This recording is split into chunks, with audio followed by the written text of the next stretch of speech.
नमस्कार, news point लेकर हाजिर हूं मैं राजीव। दोस्तों, देश में हाड़ कपाने वाली सर्दी हो रही है, लेकिन सियासी हलचलों के कारण सर्दी में भी गर्मी का एहसास बना हुआ है। एक तरफ बिहार में नीतीश कुमार की पलटी मारने वाली जो आदत है, उस पर अब तक बीजेपी की जान फंसी हुई दिख रही है कि क्या बार बार इधर रहेंगे का ऐलान करने वाले नीतीश फिर कोई खेल करेंगे।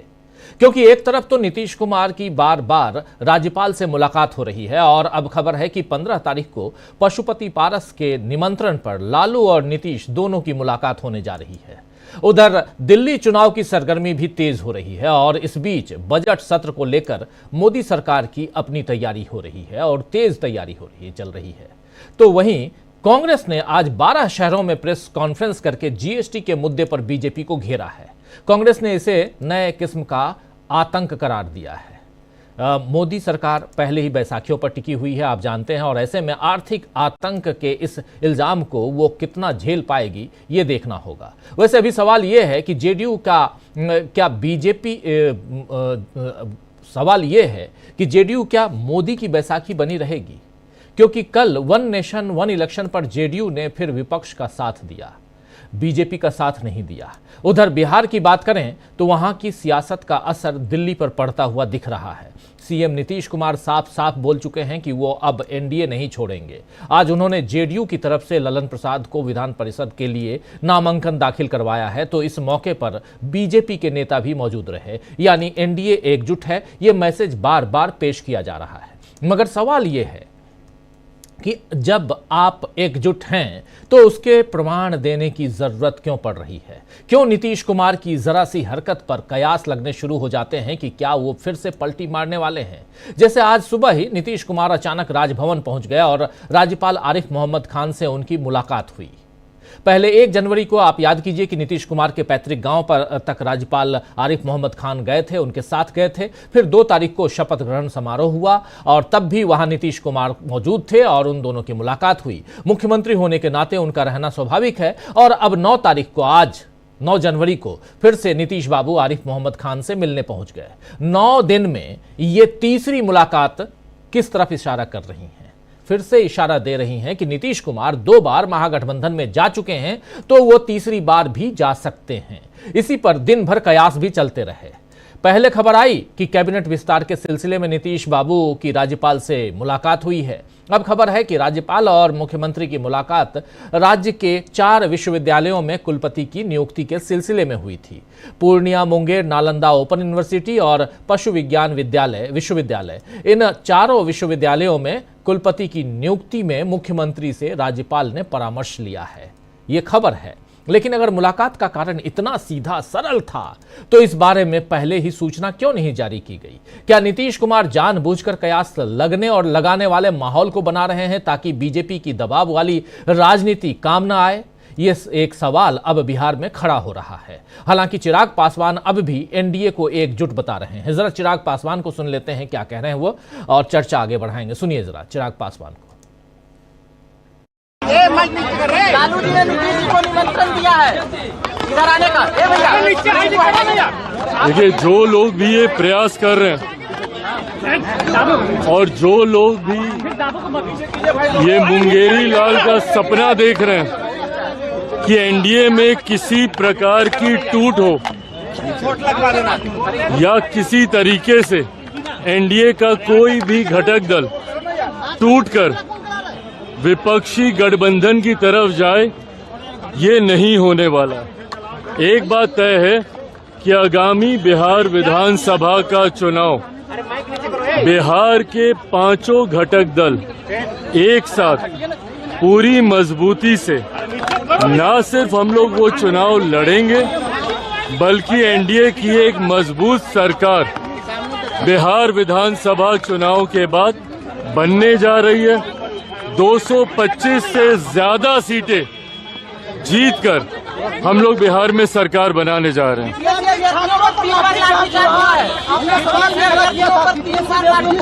देखिए, मैं लाठीचार्ज का मैं पक्षधर नहीं हूं।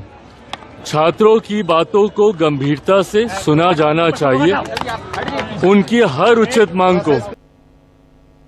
तो चिराग पासवान को आप सुन रहे थे। चिराग पासवान का दावा अपनी जगह है, लेकिन उनके चाचा पशुपति पारस कोई नया खेल करते हुए दिख रहे हैं।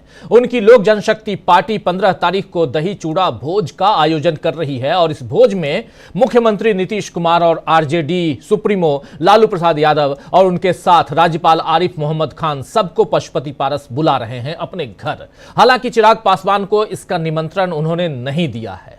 पार्टी के प्रवक्ता ने बताया है कि देशी त्योहार है, लिहाजा विदेशी लोगों को आमंत्रित नहीं किया गया है। पशुपति पारस दरअसल चिराग पासवान को विदेशी बताकर नीतीश और लालू की मुलाकात करवा रहे हैं, तो इससे जाहिर होता है कि बिहार में खेल होना अभी बाकी है।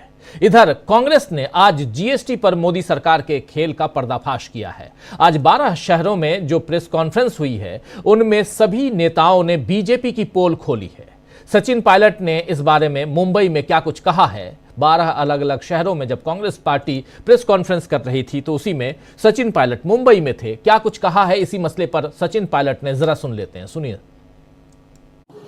ये सरकार आमदनी बढ़ा रही है चंद लोगों की और बहुत सीमित जो वर्ग है, आप आंकड़े देखिएगा, कॉर्पोरेट्स को 2 लाख करोड़ का टैक्स ब्रेक और मध्यम वर्ग से आप जीएसटी वसूल रहे हैं। जीएसटी जब जनता का आप लगातार ले रहे हैं तो उनको कोई राहत नहीं मिल रही है। इन्फ्लेशन और महंगाई और खासकर जो फूड प्राइस इन्फ्लेशन है वो रिकॉर्ड तोड़ रहा है। हर चीज, एलपीजी सिलेंडर हो, खाद्य पदार्थ हो, रोजमर्रा की चीजें हैं, उसके दाम बढ़ रहे हैं। तो अब समय आ गया है कि सरकार को जीएसटी 2.0 लाना पड़ेगा और लाना चाहिए। उसमें इतनी सारी स्लैब्स बनी हैं। अब बहुत एक चर्चित उदाहरण है पॉपकॉर्न का। अब उसमें 3 तरह के टैक्स लगा रखे हैं। जो छोटा व्यापारी है उसकी वो पालना नहीं कर सकते हैं। इतना जटिल, इतना मुश्किल, इतना कॉम्प्लिकेटेड ये प्रोसेस है कि छोटा व्यापारी इस जीएसटी को कंप्लाई नहीं कर पाता। कंप्लाई नहीं कर पाता है तो उस पर आतंक आता है, इंस्पेक्टर्स का और डिपार्टमेंट का नोटिस आते हैं, उसका शोषण होता है। वैसे ही पूरे देश की एजेंसीज हैं, जो इनकम टैक्स है, रेवेन्यू सर्विसेज हैं, जीएसटी के इंस्पेक्टर्स हैं, लेबर इंस्पेक्टर हैं, वो तमाम आतंक मचा के रखते हैं। और ईडी सीडी की तो बात ही मैं नहीं करूंगा, आप सब जानते हैं। लेकिन अर्थव्यवस्था को बेहतर बनाने के लिए मध्यम वर्ग के ऊपर जो भार डाला है सरकार ने, उसको कम करने का समय आ चुका है। तो हमारी मांग है केंद्र सरकार से, वित्त मंत्री महोदया से, कि आंकड़ों के जाल में जनता को ना फंसाएं, स्लैब्स को रैशनलाइज करें, जीएसटी के माध्यम से मध्यम वर्ग पर जो भार पड़ रहा है, और जो गृहिणी हैं जो 10-20 हजार रुपये महीने कमाते हैं, उन्हें तो अपने 2 बच्चे पालने होते हैं, उनके ऊपर मैक्सिमम दबाव उन पे है। और चंद उद्योगपति जो हजारों लाखों करोड़ के मालिक हैं, उनको लगातार आप टैक्स ब्रेक दे रहे हैं। लाखों करोड़ रुपए का टैक्स ब्रेक चंद लोगों को, और 80% जो देश की आबादी है उसके ऊपर आप जीएसटी का जो बोझ डाल रहे हैं, उसके विरोध में हम लोग हैं। इस पर कई बार खड़गे जी ने, राहुल गांधी जी ने, कांग्रेस पार्टी ने अपनी बात रखी है। क्योंकि अब 2-3 हफ्तों के अंदर बजट पेश होगा, तो हम चाहते हैं कि केंद्र सरकार जो जनता की भावना है उसको समझे और जीएसटी के मामले में अपनी जिद को छोड़े। ये सरकार जिद की सरकार है। भाजपा में अपनी बात जो कह दी तो कह दी, चाहे वो नोटबंदी हो, चाहे वो लॉकडाउन की बात हो, जिन बातों को कंसेंसस बना के करना चाहिए उसको वो करती नहीं। जीएसटी का जो पहला प्रपोजल आया था वो हमारी सरकार में आया था। स्वर्गीय मनमोहन सिंह जी की गवर्नमेंट ने इसको पहली बार प्रस्तुत किया था, क्योंकि इससे एक आपका टैक्स कलेक्शन बाइडन हो सकता है। लेकिन पिछले 10 सालों में टैक्स कलेक्शन का पूरा जोर, पूरी जिम्मेदारी और पूरा बर्डन मध्यम वर्ग और लो इनकम फैमिलीज के ऊपर पड़ रहा है। हम लोग चाहते हैं कि इसको रैशनलाइज किया जाए, इसको नेहरू पे पेश किया जाए। तो सुन रहे थे आप, कांग्रेस ने मोदी सरकार पर कर का आतंक यानी टैक्स का आतंक फैलाने का आरोप लगाया है और दावा किया है कि देश में माल एवं सेवा कर यानी जीएसटी के कुल संग्रह में आम नागरिकों की भागीदारी 2/3 है, जबकि प्रधानमंत्री नरेंद्र मोदी के चहेते उद्योगपतियों की भागीदारी सिर्फ 3% है। कांग्रेस ने कहा है कि पूर्व प्रधानमंत्री मनमोहन सिंह ने कहा था कि जीएसटी लोगों को राहत देने के लिए है, उनको लूटने के लिए नहीं है, लेकिन बीजेपी ने उसका उल्टा कर दिया। कांग्रेस की गुजरात इकाई के अध्यक्ष और राज्यसभा सदस्य सांसद शक्ति सिंह गोहिल ने दिल्ली में एक प्रेस कॉन्फ्रेंस के दौरान कहा है कि जीएसटी की संकल्पना एक सरल कर प्रणाली के रूप में की गई थी, लेकिन मोदी सरकार ने सब कुछ इसके लिए उलट किया। उन्होंने दावा यह भी किया है कि वर्तमान समय में स्थिति यह है कि आम नागरिक महीने में जितना पैसा कमाता है उसमें से ज्यादातर पैसे खर्च हो जाते हैं। बजट सत्र के पहले ही कांग्रेस ने मोदी सरकार को घेरने की तैयारी कर ली है और उधर एनडीए में भी बीजेपी को झटका मिलता दिख रहा है। तो आइए दोस्तों, यहां दिल्ली और जीएसटी इन सब की बात तो हम करेंगे, लेकिन उसके अलावा नीतीश के खेल से लेकर कांग्रेस के बीजेपी पर हमले की चर्चा आज हम करेंगे और समझेंगे कि क्या चंद दिनों की मेहमान है मोदी सरकार, और इन सब के बीच आखिर नीतीश और लालू की मुलाकात के मायने क्या होंगे, और सबसे बड़ी चीज कि क्या सचमुच राज्यपाल से मिलने आज नीतीश कुमार सिर्फ इसलिए गए थे कि 4 विश्वविद्यालयों के 4 यूनिवर्सिटीज के चांसलर्स, वाइस चांसलर्स नियुक्त करने थे इसलिए गए थे, या कुछ और मामला था? ये सब कुछ समझने की कोशिश करते हैं। हमारे साथ कुछ वरिष्ठ साथी जुड़े हुए हैं, पहले उन सबसे आपका परिचय करवाता हूं और आगे बढ़ते हैं। देखिए, इस वक्त हमारे साथ 4 वरिष्ठ साथी जुड़े हुए हैं। डॉक्टर राकेश पाठक जी हैं, अमलेंदु उपाध्याय जी हैं, और प्रशांत टंडन जी और डॉक्टर प्रकाश हिंदुस्तानी जी हैं। आप चारों का स्वागत इस्तकबाल है।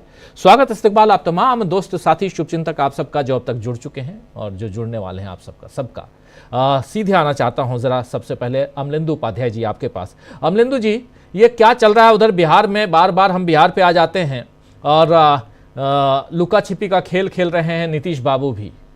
नीतीश बाबू सुबह सुबह, अगर पहले ये बताया गया 3 बातें आई हैं, 2 बात मैं पहले बता चुका हूं, एक बात और बता देता हूं। 3 बातें आई हैं कि फाइनली यूनिवर्सिटीज़ के वीसी नियुक्ति की बात आई, उससे पहले कैबिनेट विस्तार की बात आई, और उससे पहले जो बात आई कि वो नए साल की डायरी और पेन देने गए थे नीतीश बाबू, पहले ये बात आई।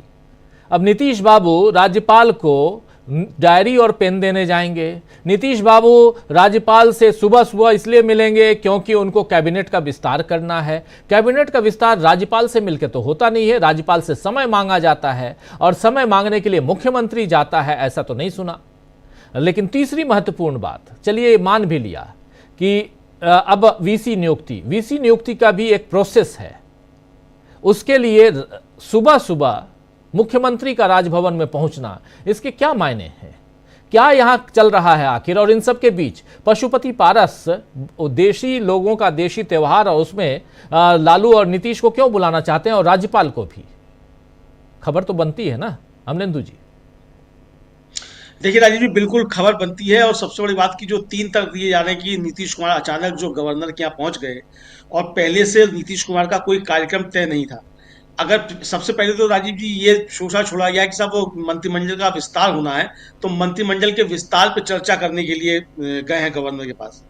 अब मंत्रिमंडल का विस्तार अगर करना है तो भाई अमित शाह से बात करो, चिराग पासवान से बात करो, जीतनराम मांझी से बात करो, जिनके विधायकों को आपको साथ में लेना है। हालांकि चिराग पासवान का कोई विधायक नहीं है, लेकिन फिर भी गठबंधन में शामिल है तो उनसे बात हो सकती है। लेकिन आप उनसे बात ना करके अगर आप जा रहे हैं सीधा सीधा गवर्नर के पास, तो ये कम से कम मंत्रिमंडल विस्तार के लिए नहीं है। दूसरा राजीव जी, खरमास चल रहा है। नरेंद्र मोदी ये नहीं बता सकते कि भारतीय जनता पार्टी का कौन सा विधायक जो इस खरमास में मंत्री बनना चाहेगा। तो जब भारतीय जनता पार्टी का कोई विधायक इस खरमास में मंत्री बनना ही नहीं चाहेगा, तो नीतीश कुमार मंत्रिमंडल का विस्तार करने क्यों जाएंगे? फिर बताया गया कि साहब वो जो है वो जाएंगे, इसके लिए गए थे कैलेंडर और पेन देने के लिए। तो कैलेंडर और पेन देने क्यों गए थे? उसके वहां से आने के बाद उन्होंने उसका लोकार्पण किया है, कैलेंडर और पेन का, अपने कार्यालय में। तो जब लोकार्पण बाद में किया है तो पहले क्यों चले गए गवर्नर के पास देने के लिए जब लोकार्पण है? तो ये बात भी गलत है। तीसरी बात जो राजीव जी कही जा रही है कि साहब वो गवर्नर उनकी वीसी की नियुक्ति की चर्चा करने गए थे, तो ये तो बहुत ज्यादा गंभीर मसला है राजीव जी। आपको याद होगा कि राहुल गांधी ने लोकसभा में खड़े होकर बाकायदा आरोप लगाया था कि विश्वविद्यालय के कुलपतियों की नियुक्ति में आरएसएस के लोगों को घुसेड़ा जा रहा है, आरएसएस तय कर रहा है, एक ही होना चाहिए उसका योग्यता की, वो भी आरएसएस का आदमी हो। अखिलेश यादव ने भी अभी एक प्रेस कॉन्फ्रेंस में कहा था कि कुछ नहीं चाहिए, आपको केवल एक योग्यता होनी चाहिए कि आप आरएसएस के आदमी हो तो आप वीसी बन जाएंगे। तो जब वीसी बनाने के लिए आरएसएस कर रहा है, तो नीतीश कुमार अगर इस पर चर्चा करने गए कि कौन बनेगा वाइस चांसलर, तो राजीव जी अभी बीजेपी और नीतीश कुमार के बीच गहरे मतभेदों को फिर बता रहा है। क्योंकि नीतीश कुमार तो आरएसएस पर जबरदस्त तरीके से फायर हो चुके हैं। इसी विधानसभा में खड़े होकर, बिहार विधानसभा में खड़े होकर नीतीश कुमार ने आरएसएस पे जबरदस्त तरीके से हमले किए थे। तो ये तीनों मसले जो है ये कोई भी नहीं है। असली बात यही है राजीव जी कि नीतीश कुमार पूर्वाभ्यास कर रहे हैं कि जब जाए नीतीश कुमार अपना इस्तीफा लेकर और नई सरकार बनाने का दावा लेकर, तो गवर्नर हाउस की तरफ से भारतीय जनता पार्टी कोई दबाव ना डलवा सके, किसी तरीके का कोई डिले ना कर सके। इसकी सारी चीजें जो है वो चाक चौबंद व्यवस्था करने नीतीश कुमार ये पूर्वाभ्यास करने गए हुए हैं।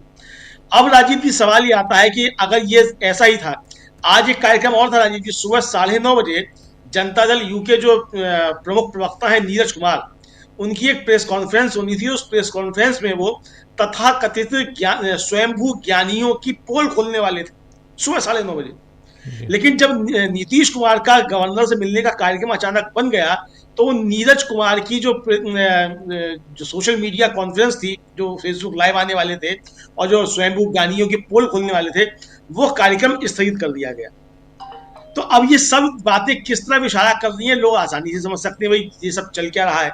इसी तरीके से राजीव जी अब जो पशुपतिनाथ पारस जो कर रहे हैं तैयारी कि वो मिलवाएंगे नीतीश को और लालू को, जो ये कहा जा रहा है, और चिराग पासवान को नहीं मिलवाया जा रहा है, तो अब इसका मतलब राजीव जी बिहार में ये लोगों को सबको मालूम है कि नीतीश कुमार कोई खेल करने जा रहे हैं, और उसमें पशुपतिनाथ पारस पहले ही अपना स्थान जो है वो बना लेना चाहते हैं, ताकि भतीजे की एंट्री से पहले पशुपतिनाथ पारस जो है इस गठबंधन में तैयार हो, भतीजे की एंट्री को रोक सके।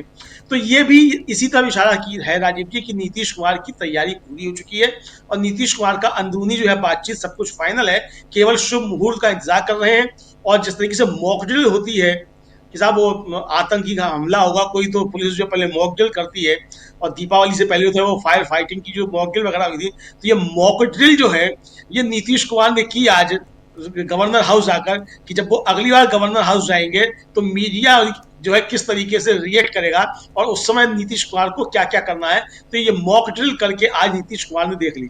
एक बात और राजीव जी, कल जिस तरीके से मीडिया ने खबरें चलाई कि साहब शरद पवार जो है वो अजित पवार की पार्टी में शामिल हो जाएंगे, उसका जवाब नीतीश कुमार ने दिया है आज कि तुम ज्यादा फर्जी खबरें मत फैलाओ कि कौन कहाँ शामिल हो जाएगा, ज्यादा करोगे तो अभी जो है जाकर अपनी इस्तीफा दे देंगे।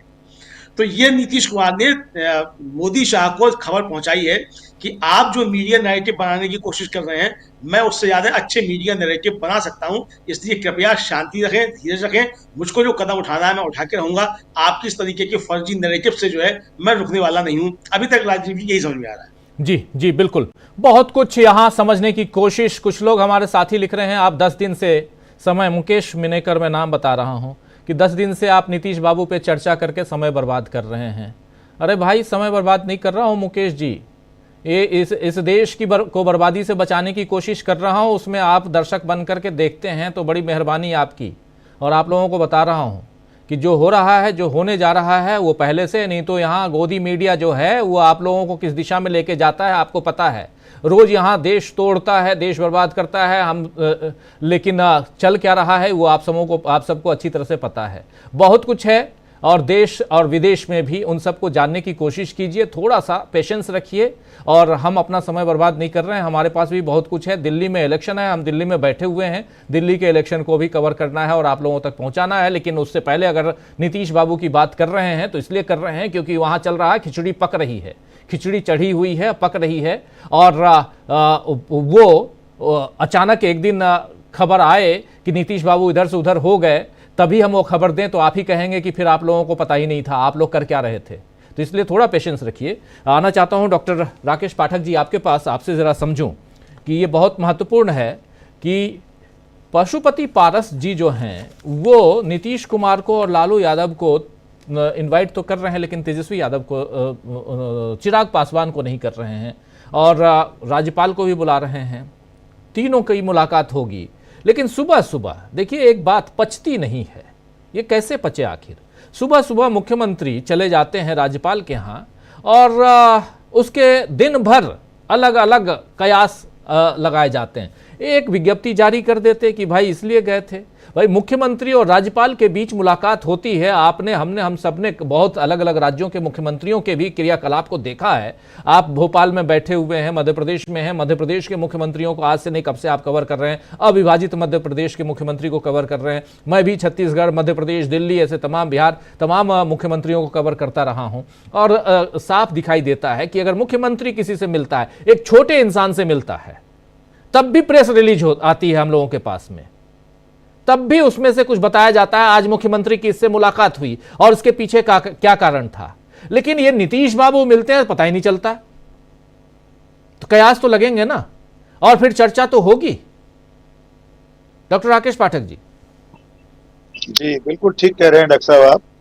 देखिए, कोई नए साल का मौका होता है, हैप्पी न्यू ईयर कहने गए होते मुख्यमंत्री, होली दिवाली होता, कोई और तीज त्योहार होता तो समझ में आता। अनौपचारिक मुलाकातें भी मुख्यमंत्री और राज्यपालों की होती हैं, लेकिन इस वक्त बिहार में जो कुछ चल रहा है उसमें यह कयास लगाए जाना तो वाजिब है।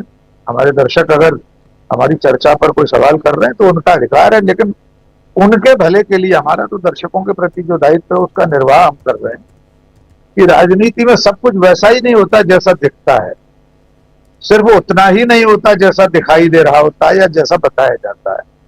उसके पीछे जो कुछ हो रहा है उसकी पड़ताल करना, उसके आर पार जाकर देखना हमारा काम है, वो हम कर रहे हैं। तो अगर नीतीश कुमार अचानक सुबह सुबह चले जाए राज्यपाल के पास तो वजह पर बात तो होगी।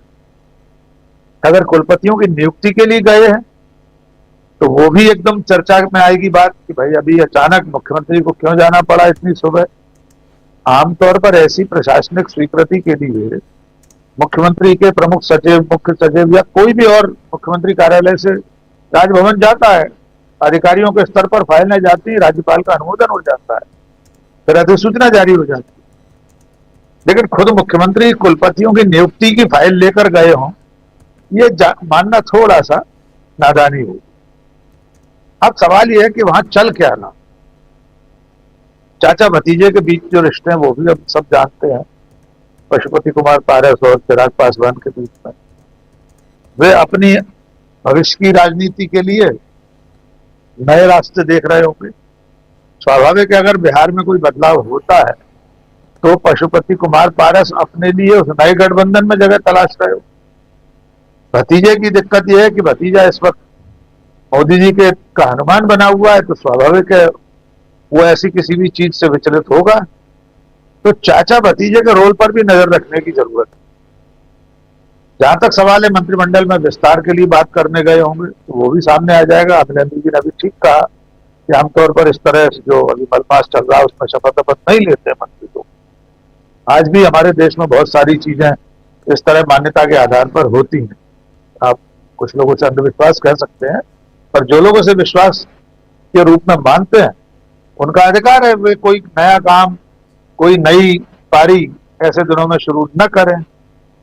वो भी सामने आ जाएगा कितने दिनों में शपथ हो रही, विस्तार हो रहा है मंत्रिमंडल का। तो कुल मिलाकर नीतीश कुमार ने पूरे देश में जो छवि बनाई है, उनके प्रति जो भरोसा है लोगों का, भरोसा इस बात का कि वे कभी भी पलट सकते हैं। आपने ठीक कहा था कि वे 2 बार उस गठबंधन में रह चुके हैं लालू वगैरह के साथ, तीसरी बार चले जाएंगे। उन्हें कोई बहुत संकोच होना नहीं है, उन्हें कोई असुविधा भी नहीं। मैंने जो हर बार आपसे चर्चा में कहा है, टाइमिंग पर नजर रखने की जरूरत है। दोनों तरफ से टाइमिंग देखी जा रही है। मोदी शाह भी इस बात पर नजर रखें कि कब उनका नीतीश का साथ छोड़ना उनके फायदे में होगा, कब ये नैरेटिव बनेगा कि ठीक किया, गलत किया का नैरेटिव बनेगा तो वे अभी और रुकेंगे, चुनाव तक और थोड़ा सा इंतजार करेंगे, महीने 2 महीने। या उन्हें अगर ये लगने लगा जमीनी कोई सर्वे करा लें, कोई आकलन कर लें कि इस समय नीतीश का साथ छोड़ देना, तत्काल साथ छोड़ देना फायदे का सौदा है, तो वे कल छोड़ देंगे। इसी तरह नीतीश को अगर लगा कि लोकसभा चुनाव आते आते जितनी देर होगी उतना नुकसान होगा बीजेपी के साथ होने से, वे अभी छोड़ सकते हैं। अगर उन्हें लगा कि एन टाइम पर सर्जिकल स्ट्राइक के रूप में लोक विधानसभा चुनाव की तारीखें पास आते आते बीजेपी को छोड़ेंगे तो फायदा होगा, तो तब तक वे उतने दिनों का इंतजार करेंगे। तीसरा महत्वपूर्ण प्लेयर जो है इस पूरी उठापटक में वो लालू प्रसाद यादव, तेजस्वी यादव है, उनकी पार्टी है। वे अपनी कोटियां चल रहे हैं, लालू कुछ कहते हैं, तेजस्वी कुछ और कहते हैं। तो कोई कड़वे वचन बोल रहा है, कोई मीठे वचन बोल रहा है। दरवाजा खुला हुआ है, दूसरा व्यक्ति कहता है दरवाजा बंद है। इसी में से कहीं रास्ता मिलेगा नीतीश कुमार को, और उसके लिए भी थोड़े दिन ये सारी कवायदें और चलें। और आपने बिल्कुल ठीक कहा, नीतीश कुमार दिल्ली को भी संदेश दे रहे हैं। बार बार वे नरेंद्र मोदी और अमित शाह और भारतीय जनता पार्टी को भी ये बता रहे हैं कि अगर मैं चाहूं तो अपनी मर्जी से कभी भी आपका साथ छोड़ सकता हूं। तब देखते हैं कब अगला कदम उठाते हैं नीतीश कुमार। जी बिल्कुल बिल्कुल, बहुत इंपॉर्टेंट है। और यहाँ लेकिन कुछ एक बातें और भी हैं जो जानना जरूरी है, क्योंकि नीतीश बाबू को अगर जो बार बार कह रहे हैं कि हम यहीं हैं, उधर नहीं जाएंगे, आखिर बार बार बोलने की जरूरत क्यों पड़ रही है? प्रशांत टंडन जी, आखिर नीतीश कुमार को यह साबित करने की जरूरत क्यों पड़ रही है कि हम इधर ही ठीक हैं, उधर नहीं जाएंगे? और आज ही जब ललन प्रसाद को आप एमएलसी विधान परिषद के लिए आप ये करते हैं, तो वहां पर भी आपको क्या जरूरत है कि आप तमाम लोगों को लेकर इकट्ठा करते हैं? यहां तो साफ दिखाई दे रहा है ना कि आप प्रमाणित करने की कोशिश कर रहे हैं कि नहीं, हम पाक साफ है, हम कुछ गड़बड़ नहीं कर रहे हैं। देखिए राजीव जी, पॉलिटिक्स में 2+2 हमेशा 4 नहीं होता है, कभी 3 भी होता है, कभी 5 भी होता है। तो यहाँ पे जो बिहार में चल रहा है वो 3 और 5 वाला ही समीकरण चल रहा है। देखिए, मैं नीतीश कुमार की गतिविधियों पे आऊँ, उनके गवर्नर हाउस में अचानक दौरे पर आऊँ, उसके पहले जरा चिराग पासवान ने जो कहा है उस पर नजर डालते हैं। चिराग पासवान अपने आप को संकट मोचक कहते हैं मोदी जी का, तो वाकई आज वो संकट मोचक की स्थिति में ही थे। आप उनका बयान गौर से सुनिए जी। वो ये कह रहे हैं कि एनडीए एक साथ सभी पार्टियां मिलकर चुनाव लड़ेंगी, लेकिन वो एक बार भी ये नहीं कह रहे कि नीतीश कुमार की अध्यक्षता में लड़ेंगे। तो ये वही बात वो कर रहे हैं जो बात अमित शाह कर रहे हैं, उसी को इको कर रहे हैं, उसी बात को आगे बढ़ा रहे हैं जितना उनका मैंडेट उस हिसाब से। तो चिराग पासवान को भी ये मालूम है कि नीतीश कुमार की नेतृत्व में अगला चुनाव नहीं होगा। एनडीए के पार्टनर्स होंगे, एनडीए के पार्टनर्स कुछ रहेंगे, कुछ जाएंगे, कुछ नए जुड़ेंगे। तो एनडीए तो रहेगा बिहार में, नीतीश हो या उसमें ना हो।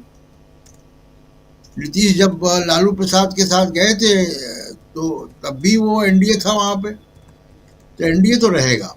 एक तो ये बात इंपॉर्टेंट है कि चिराग पासवान के जरिए भी बीजेपी ने एक संदेश नीतीश कुमार को फिर से दिया है कि केवल अमित शाह नहीं, अब हम छोटे स्तर के राज्य स्तर के नेताओं से भी यही कहलवाएंगे कि नीतीश कुमार जो है वो नेता नहीं होंगे, नीतीश कुमार अगले मुख्यमंत्री नहीं होंगे, मुख्यमंत्री पद के दावेदार नहीं होंगे। उस बाइट को दोबारा हम सुन सकते हैं कि जिसमें वो क्या कह रहे हैं। जी आइए जरा सुन लेते हैं, पहले सुन ही लेते हैं जरा चिराग पासवान को सुनाइए। अभी जो हम लोग पहले सुन रहे थे, और लेकिन चिराग पासवान को उनके चाचा इनवाइट क्यों नहीं कर रहे हैं दही चूड़ा वाले भोज में? कहते हैं विदेशी है, हम देशी त्योहार में देशी लोगों को इनवाइट कर रहे हैं, ये विदेशी है। लेकिन पहले सुनिए चिराग पासवान को, केंद्रीय मंत्री हैं, आप जानते हैं, सुनिए। लालू जी ने नीतीश जी को निमंत्रण दिया है इधर आने का। देखिए, जो लोग भी ये प्रयास कर रहे हैं और जो लोग भी ये मुंगेरी लाल का सपना देख रहे हैं कि एनडीए में किसी प्रकार की टूट हो या किसी तरीके से एनडीए का कोई भी घटक दल टूटकर विपक्षी गठबंधन की तरफ जाए, ये नहीं होने वाला। एक बात तय है कि आगामी बिहार विधानसभा का चुनाव बिहार के पांचों घटक दल एक साथ पूरी मजबूती से न सिर्फ हम लोग वो चुनाव लड़ेंगे, बल्कि एनडीए की एक मजबूत सरकार बिहार विधानसभा चुनाव के बाद बनने जा रही है। 225 से ज्यादा सीटें जीतकर हम लोग बिहार में सरकार बनाने जा रहे हैं।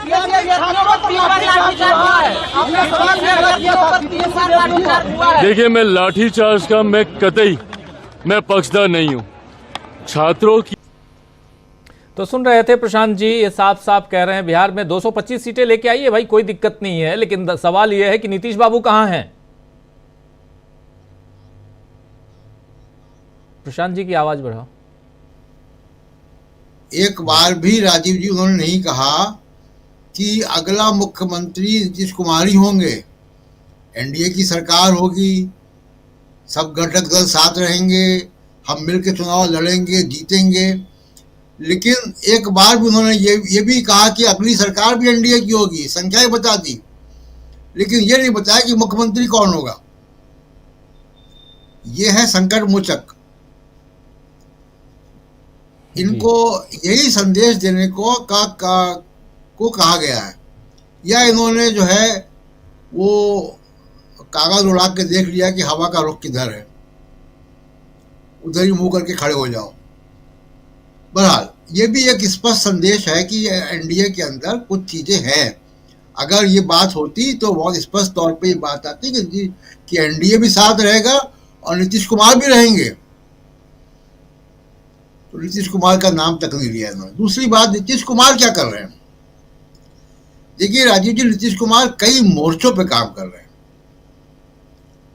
एक बात वो कर रहे हैं कि प्रगति यात्रा जो चल रही है उनकी, प्रगति यात्रा में रोज वो सैकड़ों करोड़ रुपए के प्रोजेक्ट, योजनाएं, उद्घाटन, शिलान्यास ये कर रहे हैं लगातार।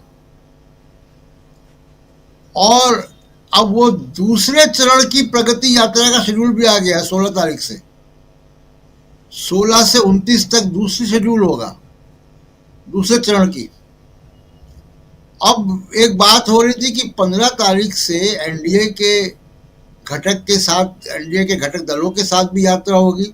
उसका कोई चर्चा नहीं आई है, जेडीयू की तरफ से आई है। एक और काम वो जो कर रहे हैं इस यात्रा में जनसंपर्क के साथ साथ, वो अपनी पार्टी के ऑर्गेनाइजेशन को भी अपने मुताबिक बदल रहे हैं। उनको मालूम है कौन जाएगा कौन नहीं जाएगा, तो वो नई लीडरशिप लेकर आ रहे हैं। और अभी उन्होंने पार्टी के जो छात्र और युवा प्रकोष्ठ है उनको पूरा नया नवेला कर दिया है। अब उसके बाद वो गवर्नर हाउस जाके संदेश भी दे रहे हैं। राजीव जी, हम लोग जानते हैं कि प्रदेश का या केंद्र सरकार का सारा काम राष्ट्रपति के नाम पे होता है, और प्रदेशों में सारा काम गवर्नर के नाम पे होता है, राज्यपाल के नाम पे होता है। सरकार जो है गवर्नर के ही हिसाब चलती, भले ही वो एग्जीक्यूटिव मुख्यमंत्री होता है। तो सैकड़ों कागज, फाइलें, दर्जनों फाइलें रोज गवर्नर हाउस जाती हैं। एक पैरेलल सेक्रेटरिएट होता है वहां पे जो ये काम करता है, गवर्नर के दस्तखत होते हैं, अप्रूवल होता है, आ जाती है वापस। तो ये तो रूटीन का काम है। जिस काम के लिए नीतीश कुमार गए थे, ये काम तो चीफ मिनिस्टर ऑफिस और गवर्नर हाउस के बीच में रोजाना दिन में कई बार होता है, फाइलें आती जाती हैं। तो ये गवर्नर के यहाँ केवल मीडिया अटेंशन की वजह से गए। अंदर बंद कमरे में क्या बात हुई है हम लोग नहीं कह सकते, लेकिन मीडिया अटेंशन की वजह से गए हैं। वो संदेश बराबर दे रहे हैं कि देखिए अभी भी वक्त है कि नाम की घोषणा कर दीजिए। तो ये लगातार नीतीश कुमार संदेश दे रहे हैं अपनी प्रगति यात्रा से, गवर्नर की विजिट से। और अब देखते हैं कि जब वो दही चूड़ा खाएंगे तो उसके बाद वो क्या कहेंगे। लेकिन नीतीश कुमार को संदेश देना आता है और वो उसमें कामयाब है। बिल्कुल बिल्कुल, आप सही कह रहे हैं। नीतीश कुमार संदेश देना जानते हैं, और आप ये भी जानते हैं कि नीतीश कुमार जो हैं वो कैसे राजनेता हैं, कैसे पॉलिटिशियन हैं। इससे बेहतर और आप क्या समझ सकते हैं कि कभी वो इस खेमे में रहते हैं, कभी उस खेमे में रहते हैं, लेकिन मुख्यमंत्री रहते हैं। ये सबसे बड़ी चीज है कि पद उनके पास मुख्यमंत्री का बना हुआ है, चाहे वो किसी भी खेमे में जाएं।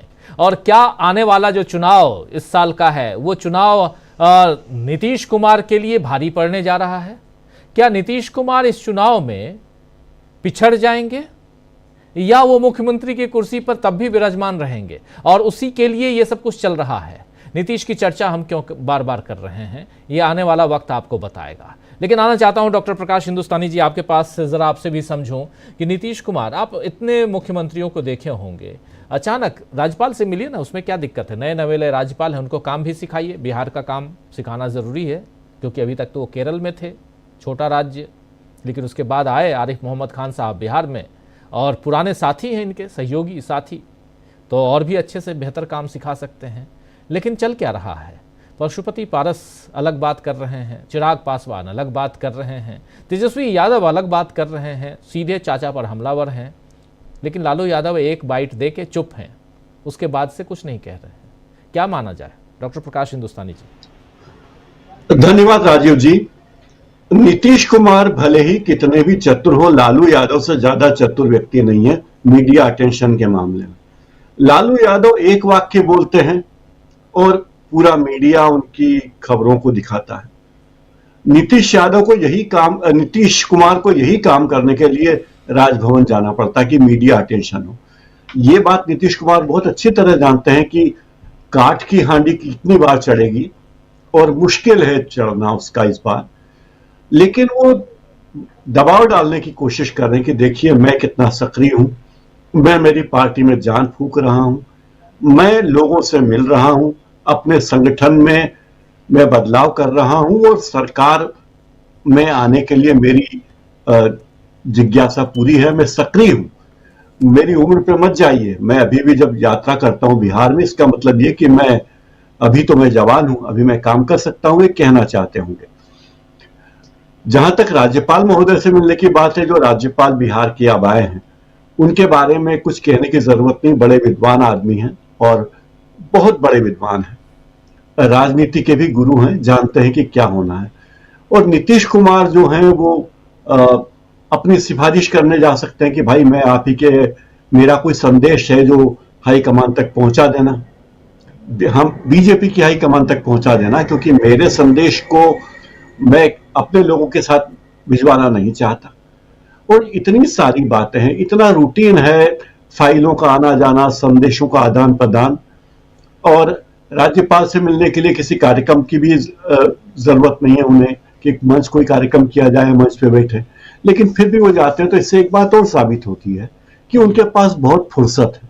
नीतीश कुमार के पास बहुत फुर्सत है, ये बात भी कही जा सकती है कि राज्यपाल से मिलने के लिए सुबह सुबह वो जा सकते हैं अकारण ही कहेंगे, न तो वो कोई न्योता देने गए होंगे, कोई नीतीश कुमार जी के घर पे शादी ब्याह तो है नहीं कि राज्यपाल जी मेरे घर आइए, ऐसा तो कहने गए नहीं होंगे।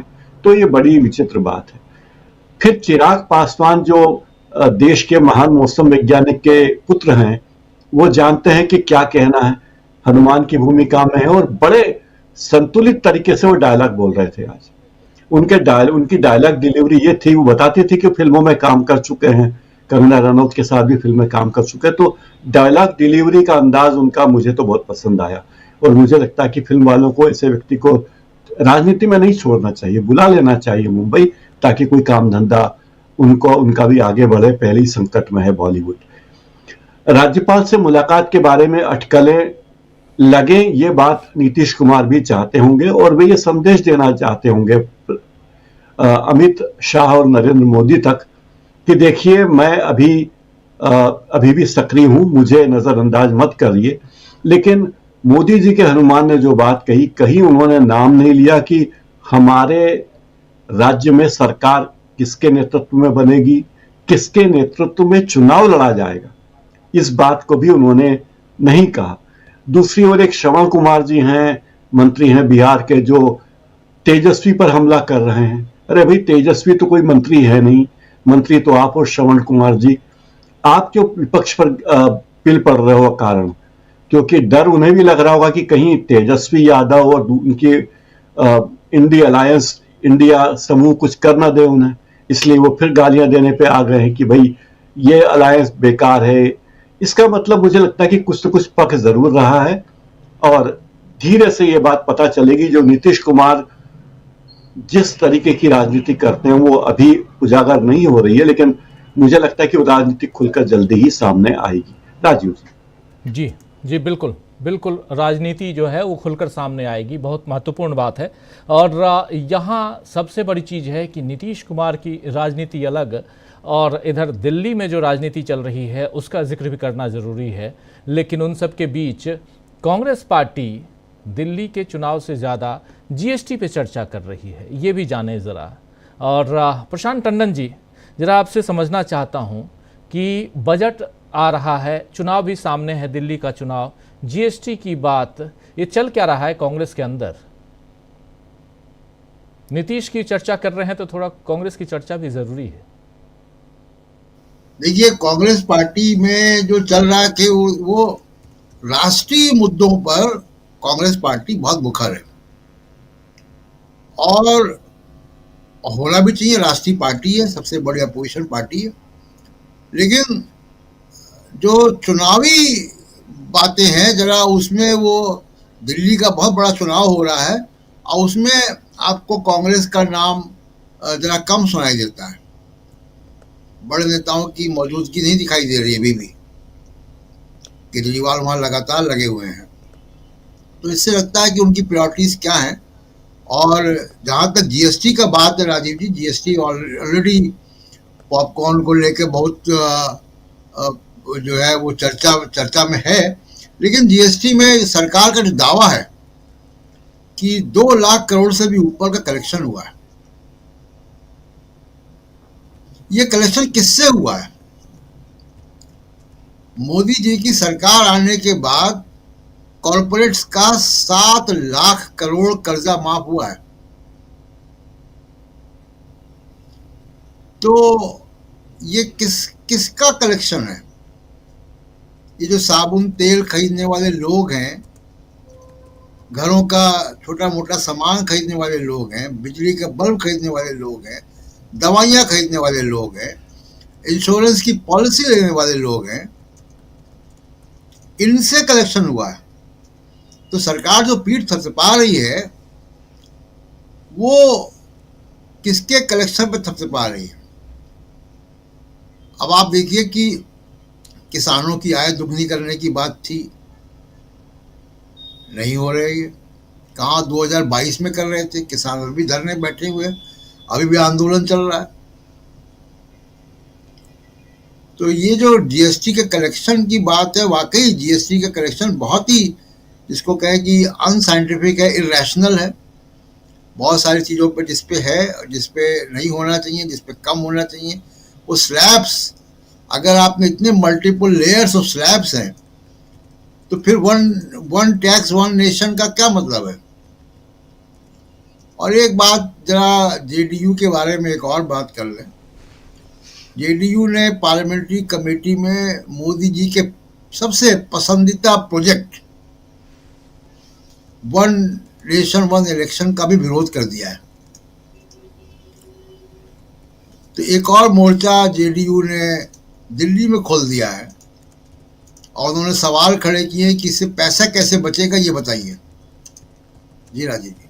बिल्कुल बिल्कुल, आप सही कह रहे हैं। ज़रा डॉक्टर राकेश पाठक जी, ज़रा आपसे भी समझूं कि यहाँ परिस्थितियाँ क्या नज़र आ रही हैं आपको? एक तरफ दिल्ली, दूसरी तरफ दिल्ली का चुनाव और तीसरी तरफ बिहार की चर्चा, अगर तीनों को समेटने की कोशिश करें कांग्रेस के साथ। देखिए, कांग्रेस के बारे में अभी जैसा कि प्रशांत जी ने कहा, उसकी जो प्रायोरिटीज हैं, प्राथमिकताएं हैं, स्वाभाविक तौर पर राष्ट्रीय दल के नाते उन मुद्दों पर हैं जो पूरे देश को प्रभावित करती है।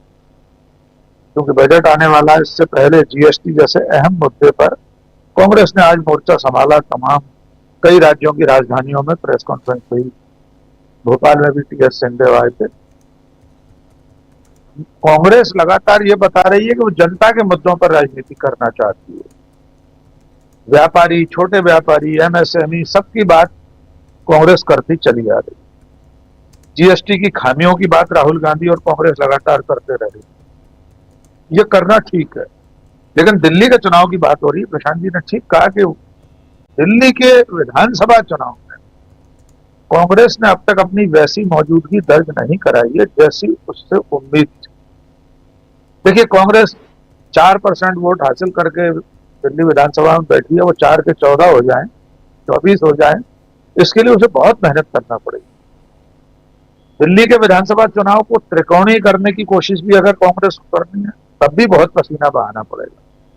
हो सकता है उनकी कोई रणनीति ऐसी हो कि अब तारीखों का ऐलान हुआ है, टेम्पो बनेगा, तो 1-2 दिन बाद राष्ट्रीय नेतृत्व वहां उतरे चुनाव में। राहुल गांधी अभी तो किसी कॉफी बनाने वाले ब्रांड के युवकों के पास गए थे। ये भी एक तरीका हो सकता है लोगों से मिलने का, संवाद करने का। लेकिन चुनाव को चुनाव की तरह लड़ना पड़ेगा, ये कांग्रेस को समझना जरूरी है। इसी में तीसरा दृश्य बनता है पटना का, बिहार का। कांग्रेस के लिए बिहार में इतनी ही गुंजाइश है कि अगर नीतीश कुमार दल बदल करें तो जो मोर्चा उसका है, महागठबंधन जो है लालू यादव की पार्टी के साथ, उसमें कांग्रेस फिर सरकार में शामिल हो जाएगी, बनी रहेगी। तो कांग्रेस के लिए बिहार का बदलाव तो फायदेमंद हो सकता है, लेकिन उसे दिल्ली में भी ताल ठोक कर चुनाव लड़ना पड़ेगा, लड़ना चाहिए, क्योंकि दिल्ली देश की राजधानी है, उसका संदेश जाता है। वहां तो बीजेपी पिछले 3 बार से चुनाव नहीं हरा पा रही है आम आदमी पार्टी को। अब शीश महल और राजमहल का मुद्दा ले आई है बीजेपी, वो भी कारगर नहीं बैठा, उलटबांसी हो गई है। लोग मांग कर रहे हैं प्रधानमंत्री का निवास भी दिखा दीजिए आम जनता को एक बार खोलकर, कितने की डाइनिंग टेबल है, कितने का बेड है, कितने के झूमर लगे हैं। तो कुल मिलाकर देश की राजनीति इस समय 2-3 अलग अलग मुद्दों पर गरमाई हुई है। उसमें तेजी तब आएगी जब बिहार में सचमुच में कोई निर्णायक घटनाक्रम घटित हो, कोई बड़ा बदलाव हो। तब तक अब पटना से थोड़ा शिफ्ट होगा, हम सबका जो ध्यान है वो दिल्ली की तरफ शिफ्ट होगा, क्योंकि चुनाव जैसे जैसे नजदीक आता जाएगा, आम सभाएं होंगी, वाद विवाद होगा, बयानबाजियां होंगी, रमेश बधूड़ी के खिलाफ पार्टी क्या कर रही है ये भी देखा जाएगा। बीजेपी और नरेंद्र मोदी आने वाले दिनों में प्रचार में कौन सी लाइन क्रॉस करते हैं जो राजीव कुमार को, चुनाव आयुक्त को दिखाई दे। अभी तो उन्होंने कहा है कि लाइन क्रॉस नहीं हुई है, हो सकता है इससे ज्यादा बिल्कुल सड़कों पर चीर हरण करने लगे नेता लोग, सभी पार्टियों के, किसी भी पार्टी से, तब चुनाव आयोग को लाइन क्रॉस होती हुई दिखाई दे। ये अगले कुछ दिनों में गरमाएगा मुद्दा, लेकिन फिलहाल पटना और दिल्ली दोनों पर बराबर से नजर रखने की जरूरत है। राजीव जी, पटना और दिल्ली दोनों पर बराबर से नजर रखने की जरूरत है। जरा एक बार अमलेंदु जी आपके पास भी आना चाहता हूं, आप कैसे देखते हैं? दिल्ली और पटना की बात हो रही है। पटना में अगर नीतीश बाबू की हम चर्चा करते हैं तो लोगों को लगता है कि लगातार आप चर्चा कर रहे हैं, क्यों चर्चा कर रहे हैं, लेकिन दिल्ली में जो कुछ चल रहा है इसकी चर्चा भी करें तो लोग पसंद ही नहीं कर रहे हैं चर्चा करना। आखिर क्यों? दिल्ली में भी तो बहुत कुछ हो रहा है। अमलेंदु जी। जी बिल्कुल राजीव जी, दिल्ली में जो हो रहा है, दिल्ली में भी बहुत कुछ हो रहा है, और दिल्ली में जो हो रहा है तो जो पटना में हो रहा है, दोनों का आपस में संबंध भी है। और पटना में जो हो रहा है उससे दिल्ली घबराई हुई, पटना में जो कुछ चल रहा है उससे दिल्ली घबराई हुई है, और दिल्ली घबराई हुई है इसलिए दिल्ली में बहुत कुछ हो रहा है। प्रशांत जी ने जैसे जिक्र किया, कल जो जेपीसी हुई वन नेशन वन इलेक्शन पर, सबसे पहली उस पर जो आपत्ति आई वो जनता दल यू की तरफ से आई, और जनता दल यू की तरफ से ये पूछा गया कि ये बताइए कि आप खर्चा कैसे कम करेंगे, और अगर बीच में कोई राज्य की सरकार गिर जाती है तो ये वन नेशन वन इलेक्शन क्या करेगा। यानी नीतीश कुमार ने कहा कि अगर मान लो हम बीच में पलटी मार जाएं तो फिर ये वन नेशन वन इलेक्शन क्या करेगा, चुनाव कराएगा, क्या करेगा। तो ये एक तरीके से नीतीश कुमार ने किया। यानी राजीव जी, जो ड्रीम प्रोजेक्ट मोदी जी का वन नेशन वन इलेक्शन है, और ये तो 2014 से ही मोदी जी इसको रच रहे थे, तो वो वन नेशन वन इलेक्शन पर जिस तरीके से जेडीयू ने आपत्ति जताई है, और जो भारतीय जनता पार्टी की प्रच्छन्न सहयोगी समझी जाती थी वाईआरसीपी, उसने मांग की कि साहब ईवीएम हटाकर बैलेट पेपर से चुनाव कराया जाए उसी जेपीसी में। तो ये साफ तौर पर समझ में आ रहा है कि दिल्ली में बहुत कुछ चल रहा है, और मोदी जी की सरकार जो है वो हिली हुई है, और मोदी जी की सरकार चूंकि हिली हुई है इसीलिए तमाम बातें इधर उधर की सब जो है वो कराई जा रही हैं। नीतीश कुमार भी अच्छे तरीके से समझ रहे हैं कि अब ये मजबूरी है भारतीय जनता पार्टी की और नरेंद्र मोदी की कि सरकार बचानी है तो नीतीश कुमार जरूरी है। तो इसलिए नीतीश कुमार के दबाव मानने पड़ेंगे अगर मोदी जी को अपनी सरकार चलानी है। लेकिन चूंकि ये कहा जाता है कि साहब मोदी जी का 56 इंच का सीना है, वो एक अकेले सब पर भारी है, तो इसलिए वो नीतीश कुमार को दबाव में लेने की कोशिश कर रही है भारतीय जनता पार्टी। लेकिन नीतीश कुमार भी ये बात जानते हैं कि जो भारतीय जनता पार्टी अपने 20 सांसदों को जो थी वो नहीं रख सकी एकजुट, और व्हिप जारी होने के बाद 20 सांसद जिनमें 3 केंद्रीय मंत्री हैं वो सदन में नहीं पहुंचे और उन्होंने वोट नहीं किया वन नेशन वन इलेक्शन पर, तो वो भारतीय जनता पार्टी नरेंद्र मोदी कहां से कोई दूसरे दल का सांसद तोड़कर ले आएंगे। तो दिल्ली में बहुत कुछ राजनीति इस तरीके से भी चल रहा है। दूसरा, जो दिल्ली चुनाव की बात भी अगर राजनीति की जाए चल रही है, तो जाहिर सी बात है कि यहाँ भारतीय जनता पार्टी, कांग्रेस और आम आदमी पार्टी तीनों जुटे हुए हैं। अब बहुत से इंडिया गठबंधन के दलों ने आम आदमी पार्टी को समर्थन दिया है, क्षेत्रीय दलों ने। तो जाहिर सी बात है, चूंकि अरविंद केजरीवाल सत्ता पर काबिज हैं और अभी उनके नेतृत्व में चुनाव लाया जा रहा है, तो बहुत से राजनीतिक दलों ने उनको समर्थन दिया है। कांग्रेस अब जो है वहां लड़ाई को त्रिकोणीय बना रही है, लेकिन ये त्रिकोणीय बनते बनते लड़ाई कहीं जो है आमने सामने कांग्रेस और आम आदमी पार्टी की भी हो सकती है। ये परिस्थितियां बन रही हैं, क्योंकि जिस तरीके से लोग अब कह रहे हैं कि जो भी काम हुए वो शीला दीक्षित के समय में हुआ, या एक काम राजीव जी बनना शुरू हो गया है, और भारतीय जनता पार्टी ने कुछ नहीं किया। अरविंद केजरीवाल ने भी जो वायदे किए वो पूरे नहीं किए। तो एक वर्ग वो तैयार हो रहा है, तो यानी लौटकर कांग्रेस जो है वो तैयारी कर रही है आने की। तो अगर होता है इस तरीके का कोई संघर्ष, तो कांग्रेस और आम आदमी पार्टी के बीच भी संघर्ष की स्थिति बन सकती है। तो इसलिए बहुत सारी चीजें जो चल रही हैं उसका सीधा सीधा असर पटना से लेकर दिल्ली तक है, और दिल्ली इस समय राजीव जी घबराई हुई दिखाई पड़ती है। साफ तौर पर ये बिल्कुल स्पष्ट समझ में आ रहा है। लालू प्रसाद यादव अगर जा रहे हैं चूड़ा खाने के लिए अपने पारस जी के यहाँ, और नीतीश कुमार भी वहां जाएंगे और गवर्नर भी जाएंगे, तो राजीव जी ये तो पुराना समीकरण बन रहा है। भाई पशुपतिनाथ पारस कौन है? रामविलास पासवान के भाई हैं। रामविलास पासवान भी उसी मंत्रिमंडल में थे जिसमें नीतीश कुमार थे, और जिसमें लालू प्रसाद यादव थे, और जिसमें आरिफ मोहम्मद खान थे। तो ये तो पुराने लोग इकट्ठा हो रहे हैं। तो अब इसकी तरफ भी अगर हम ध्यान ना दें कि ये जो चूड़ा की पार्टी हो रही है, दही चूड़ा की, कि दही चूड़ा बन रहा है कि यहाँ जो है किसी और का चूड़ा बनाने की कोशिश की जा रही है, ये तो राजीव भी साफ समझ में आ रहा है कि ये सिर्फ पार्टी भर नहीं है। जैसे इफ्तार पार्टियां हुआ करती हैं उस तरीके की पार्टी नहीं है, इसका कुछ ना कुछ संकेत है। और राजीव जी इससे पहले भी नीतीश कुमार पहुंचे थे, आपको याद होगा, पहले भी लालू जी क्या पहुंच चुके हैं दही चूड़ा की पार्टी में। तो ये दही चूड़ा की पार्टी जो होती है, ये बिहार में कुछ ना कुछ करती है, गजब ढाती है। तो गजब ढाने की बिहार में तैयारी चल रही है, और जब बिहार में गजब ढाया जाएगा तो दिल्ली हिलती हुई नजर आएगी। ये साफ संकेत मिल रहे हैं, क्योंकि जेपीसी में जिस तरीके से वाईआरसीपी ने भी किया है, जिस तरीके से जेडीयू ने भी सवाल उठाए हैं, यानी कि अब ये साफ संकेत दे दिया जेडीयू ने कि जो आप माहौल बना रहे थे कि हम जनता दल यू के सांसद तोड़ लेंगे, जनता दल यू का आप कोई सांसद नहीं तोड़ पाएंगे, क्योंकि जेपीसी में जिनके जरिए आप तोड़वाना चाहते थे वही बैठकर सवाल कर रहे थे कि आप बताइए कि ये आपका वन नेशन वन इलेक्शन जो है ये पैसा कैसे कम खर्च करवाएगा। तो ये साफ साफ संकेत नीतीश कुमार ने नरेंद्र मोदी को दे दिए हैं कि ज्यादा हवा में उड़ने की जरूरत नहीं है। अब आप 4 जून 2024 से पहले वाले नरेंद्र मोदी नहीं है, इसलिए थोड़ा ठहर कर चलिए। जी राजीव जी बिल्कुल, 4 जून 2024 से पहले वाले नरेंद्र मोदी नहीं। लेकिन यहाँ जेपीसी की बात दोस्तों हो रही है, जिसका जिक्र अभी अमलेंदु उपाध्याय जी कर रहे थे। JPC one nation one election, एक राष्ट्र एक चुनाव की बात, और उसके लिए 18,000 पन्ने, जी हाँ 18,000 पन्नों की रिपोर्ट है जिसको पेश किया गया है जेपीसी के सामने, और उसमें प्रियंका गांधी भी हैं।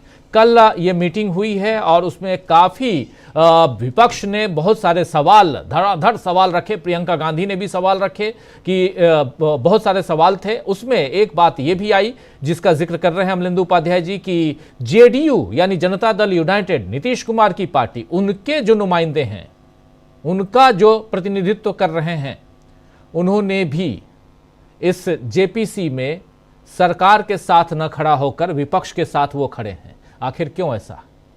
और बाकी बातें तो चल ही रही हैं। ईवीएम से चुनाव करवाने की जगह बैलेट पेपर से चुनाव करवाइए, वाईएसआरसीपी की तरफ से कहा गया है। तो ये सारी बातें जो हैं, ये कहीं ना कहीं नरेंद्र मोदी की पैर को पीछे खींचने के लिए काफ़ी हैं। और इसलिए यहाँ पर समझना ज़रूरी है कि आखिर अगर जेपीसी में जेडीयू इनके साथ नहीं है, वन नेशन वन इलेक्शन में साथ नहीं है, तो क्या बिहार में जेडीयू बीजेपी के साथ आने वाले वक्त में होगा?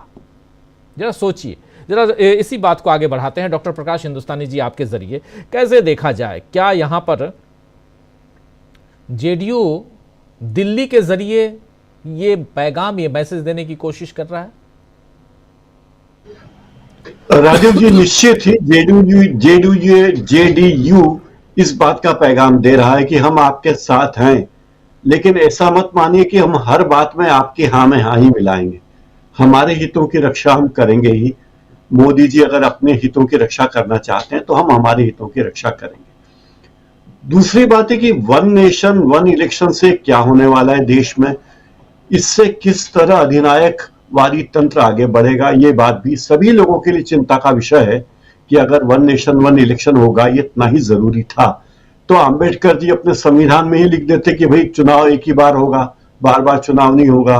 वो तभी नियम बता देते संविधान में कि ऐसा ऐसा होना था, उन्होंने नहीं लिखा। और इस देश में जो क्षेत्रीय दल है और हमारे राज्यों की अस्मिता है, उसका भी मुद्दा यहां सामने आ रहा है।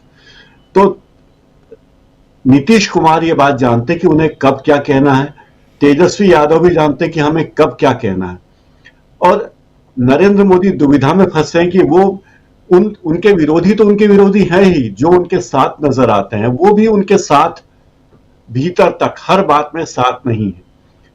नीतीश कुमार चिराग पासवान नहीं हो सकते, ये बात नरेंद्र मोदी और अमित शाह समझ चुके हैं कि इन लोगों की नीतियां अलग है और चिराग पासवान की मजबूरी है बीजेपी, लेकिन मौका पड़ेगा तो चिराग पासवान का सुर भी बदलेगा, इसमें कोई भी दो मत नहीं। राहुल गांधी और प्रियंका गांधी जो भी राष्ट्रीय मुद्दों पर बात कर रहे हैं, ये बात कई लोगों को अटक रही है, खटक भी रही कि ऐसा क्यों हो रहा है। और कुछ लोगों को यह बात भी बुरी लग रही है कि कांग्रेस के नेता जब कहते हैं कि दिल्ली में हमारी लड़ाई आम आदमी पार्टी से है, तो बीजेपी और बीजेपी की बी टीम के लोग बौखला जाते हैं कि अरे मुख्य मुद्दे पे तो हम बड़ी पार्टी हैं दिल्ली में, लेकिन भूल जाते हैं वो कि दिल्ली में आम आदमी पार्टी किसको बेदखल करके सत्ता में आई थी, और वो बेदखल भी उसके पहले 15 साल तक कांग्रेस की सरकार दिल्ली में रही है। ये बात सब जानते हैं, और इसीलिए दिल्ली में जो भी सरकार बनेगी वो कांग्रेस के विकल्प के रूप में बनी थी पिछली बार अरविंद केजरीवाल की, और अभी जिसकी भी बनेगी वो कांग्रेस ही उसमें मुख्य दल होगा। ये बात लोगों को समझ में आ रही है। अभी जो हालात देश में हैं और जो मुद्दे सबसे ज्वलंत मुद्दे हैं, मुझे लगता है कि कांग्रेस पार्टी उन मुद्दों पर पूरा ध्यान दे रही है। दिल्ली का चुनाव कांग्रेस पार्टी के लिए महज एक मुद्दा है, लेकिन देश के ज्वलंत मुद्दे, जो विचित्र बात होती है कि इस देश में पॉपकॉर्न पर 3 तरह के जीएसटी हैं। आप धागा लेते हैं, वो हाथ से बना हुआ धागा है तो अलग जीएसटी है, मशीन से बना हुआ है तो अलग जीएसटी है। आप हेलीकॉप्टर खरीदते हैं तो आपको 2% जीएसटी देना पड़ता है, लेकिन अगर आप स्कूटर खरीदते हैं तो आपको 12% जीएसटी देना पड़ता है। तो स्कूटर खरीदना विलासिता है या हेलीकॉप्टर खरीदना विलासिता है? जेट विमान खरीदना तो 2% जीएसटी। तो भाई ये तो तय करना होगा ना देश को और जनता को कि सरकार किस तरह से वसूली कर रही है। जो लोग दे सकते हैं, जो हेलीकॉप्टर खरीद रहा है, जो जेट विमान खरीद रहा है, वो 2% क्या, वो 25% जीएसटी भी दे सकता है, 28% भी दे सकता है, लेकिन उसे छूट है। आप बच्चे की पेंसिल और नोटबुक खरीदते हैं तो उस पर जीएसटी देना है, लेकिन अगर आप आईपीएल का टिकट खरीदते हैं, अगर आईपीएल के बॉक्स का टिकट खरीदते हैं जो लाखों में होता है तो भी एक पैसा जीएसटी का नहीं। आप एक छोटा सा कोई कार्यक्रम देखने जाते हैं, सांस्कृतिक कार्यक्रम, तो जीएसटी देना है। सिनेमा देखने जाते हैं तो जीएसटी देना है, लेकिन आईपीएल पे कोई टैक्स नहीं, क्योंकि आईपीएल के संचालक जो हैं क्रिकेट कंट्रोल बोर्ड के, भारतीय क्रिकेट कंट्रोल बोर्ड के संस्थापक के संचालक है, वहां जिनका वर्चस्व है वो कौन है। तो ये जो नीतियां हैं वो बड़ी ही अफसोसनाक है। और देश में जो गुजराती वर्चस्व बढ़ रहा है, गुजराती वर्चस्व से राजनीतिक वर्चस्व नहीं, गुजराती व्यापारियों का वर्चस्व, उनकी दादागिरी और उनका एकाधिकारवाद बढ़ रहा है पूरे देश में।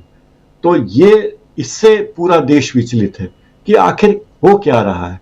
हमारे यहाँ के लोगों को काम नहीं मिलेगा, वहां के लोग आएंगे, ठेका लेंगे और ठेका हमारे ही लोगों को दे देंगे और बीच में कमीशन खा जाएंगे। तो ये सारे मुद्दे देश में हैं। इसी बीच दिल्ली चुनाव है और वर्ष के अंत तक बिहार में चुनाव है।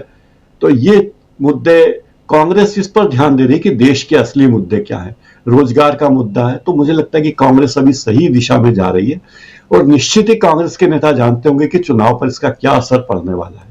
राजीव जी। जी बिल्कुल बिल्कुल, कांग्रेस के नेता ये जरूर जानते होंगे कि असर क्या पड़ने जा रहा है, लेकिन अगर देश की सियासत को देखें उसमें जरा एक बार फिर से आना चाहता हूं प्रशांत जी आपके पास।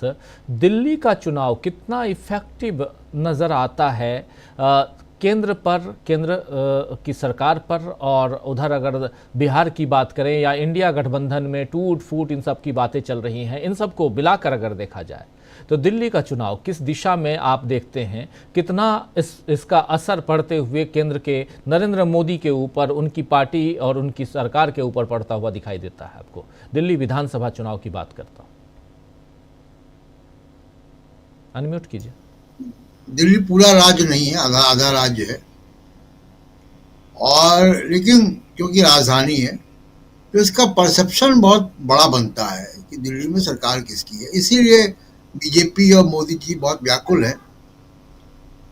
अब देखिए, दिल्ली का चुनाव में जिस वक्त मैं आपसे बात कर रहा हूँ राजीव जी, दिल्ली का एयर क्वालिटी इंडेक्स 471 है। ये गैस चैम्बर बना हुआ है दिल्ली। पोल्यूशन इतना भयंकर समस्या है दिल्ली में।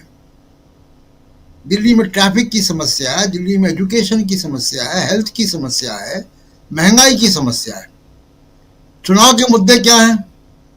शीश महल और पंडित और मौलवी की तनख्वाह, इन मुद्दों पर चुनाव हो रहा है।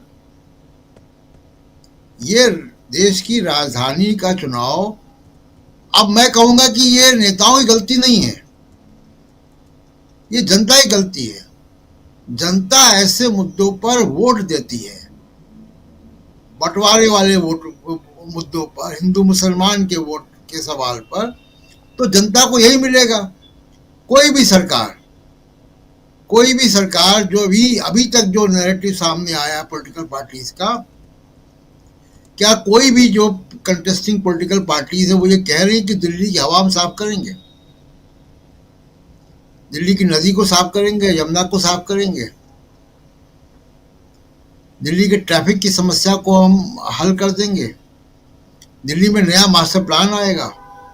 आखिरी बार जो दिल्ली में अनरेगुलाइज जो कॉलोनीज हैं, बस्तियां हैं, वो 1200 के आसपास शीला दीक्षित ने किया था। दिल्ली में देश भर के स्टूडेंट्स पढ़ने आते हैं। आखिरी यूनिवर्सिटी शीला दीक्षित ने बनाई थी यहाँ पे, डॉक्टर अंबेडकर यूनिवर्सिटी। उसके बाद कोई यूनिवर्सिटी नहीं बनी। बड़े पढ़े लिखे लोग दिल्ली में रहते हैं, कॉर्पोरेट सेक्टर के, गवर्नमेंट सेक्टर के, एजुकेशन के, एंटरप्रेन्योर्स। लेकिन दिल्ली के मुद्दे ना प्रदूषण है, ना हेल्थ सर्विसेज हैं, ना ट्रैफिक है, ना एम्प्लॉयमेंट है, ना एजुकेशन है। मजे की बात है कि जो सरकार, जो पार्टी एजुकेशन और हेल्थ को बहुत आगे रखती है और काम भी किया है, लेकिन वो पार्टी भी विवश है और वो पार्टी भी पंडित और मौलवी की तनख्वाह में बात हो रही है।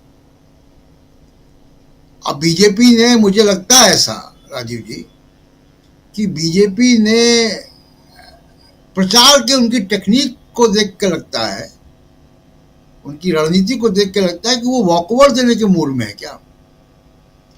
अगर आप शीश महल को, जिस मकान में अरविंद केजरीवाल अब रहते नहीं है, और सीएजी अपनी रिपोर्ट लेफ्टिनेंट गवर्नर को देता है, उन्होंने कब तब क्या किया था वो सब चीजें सामने आएंगी।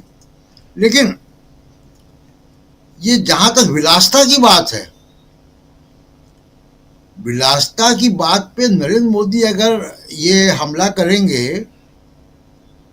तो जितनी जैकेट वो बदलते हैं उसमें तो कई गोदाम भर जाएंगे। अब तक वो कहाँ रखे जाते हैं जैकेट, इतने कपड़े, इतने तरीके के वेशभूषाएं। मैंने तो मोदी जी को जैकेट बदलते नहीं देखा। हमारे दर्शक लोग अगर गौर से देखेंगे तो हमारी कमीजें और कोट पहचान जाएंगे। चौथे पांचवें दिन रिपीट हो जाता है। तो सवाल ये है कि दिल्ली का चुनाव, देश की राजधानी का चुनाव किन मुद्दों पर हो रहा है, ये बड़े अफसोस की बात है। अब बीजेपी ने यह तय किया है कि वो शीश महल का एक रेप्लिका बनाया उन्होंने, लकड़ी का। वो रेप्लिका को सब जगह रखा जा रहा है। वो हर विधानसभा क्षेत्र के लिए नया डिजाइन करवा के बनवाया है। उसमें बड़े पैसे खर्च हो रहे हैं, उसमें डिजाइनर लगे हैं, आर्किटेक्ट लगे हैं। ये चुनाव हो रहा है दिल्ली का, जिस दिल्ली में सांस लेने में जहर जा रहा है शरीर के अंदर, वहां पे चुनाव के मुद्दे ये हैं। जी। तो ये दिल्ली के लिए बड़ी शर्म की बात है कि किन मुद्दों पर दिल्ली का चुनाव हो रहा है। जी राजीव जी। बिल्कुल बिल्कुल, क्या कहेंगे इस पे आप डॉक्टर राकेश पाठक जी? देखिए, प्रशांत जी ने जिस रेप्लिका का जिक्र किया, अभी एक वीडियो सोशल मीडिया पर वायरल है। पार्टी के राष्ट्रीय अध्यक्ष जेपी नड्डा बाकायदा बड़ा गंभीर चेहरा बनाकर उस रेप्लिका को देख रहे हैं। बीजेपी मुख्यालय में रखा गया है। बहुत शानदार वीडियो देखिएगा। उसमें शीश महल को देखते हुए जेपी नड्डा। आपने ठीक कहा प्रशांत जी, दिल्ली के मतदाताओं पर भी सवाल है। हमें नहीं भूलना चाहिए कि देश की राजधानी दिल्ली के शिक्षित मतदाता हैं, जिन्होंने सबसे काबिल व्यक्ति डॉक्टर मनमोहन सिंह को लोकसभा चुनाव हरवा दिया, और इसी दिल्ली ने रमेश भिदुड़ी जैसे लोगों को चुनकर लोकसभा में भेजा है। अब वे फिर रमेश भिदुड़ी के लिए वोट डालने जाएंगे। मैंने पहले भी 2-3 दिन पहले कहा था, ये दिल्ली के मतदाताओं की भी अग्नि परीक्षा है कि उनकी पसंद क्या है, उन्हें क्या चाहिए। जहां तक मुद्दों का सवाल है, आज जो खबर आई है, जहां तक मेरी जानकारी में, कि भारतीय जनता पार्टी ने मंदिरों और गुरुद्वारों को 500 यूनिट फ्री बिजली देने का ऐलान किया है। लोगों को 300 यूनिट दी थी, और इसके अलावा लाडली बहना जैसी, मध्य प्रदेश जैसी योजना भी वो दिल्ली के लिए लाने वाले। नरेंद्र मोदी लाल किले से लेकर हर मंच पर रेवड़ियों के खिलाफ भाषण देते हैं।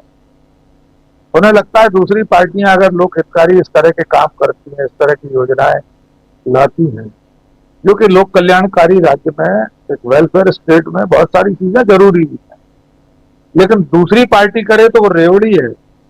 नरेंद्र मोदी और उनकी पार्टी इस तरह से रेवड़ी बांटे कि गुरुद्वारों और मंदिरों में 500 यूनिट फ्री बिजली दी जाए, तो वो रेवड़ी नहीं। ठीक कहा आपने, शिक्षा, स्वास्थ्य, पर्यावरण, ये तो दिल्ली के चुनाव में मुद्दे दिखाई नहीं दे रहे। तो दिल्ली के लोग क्या कर रहे हैं?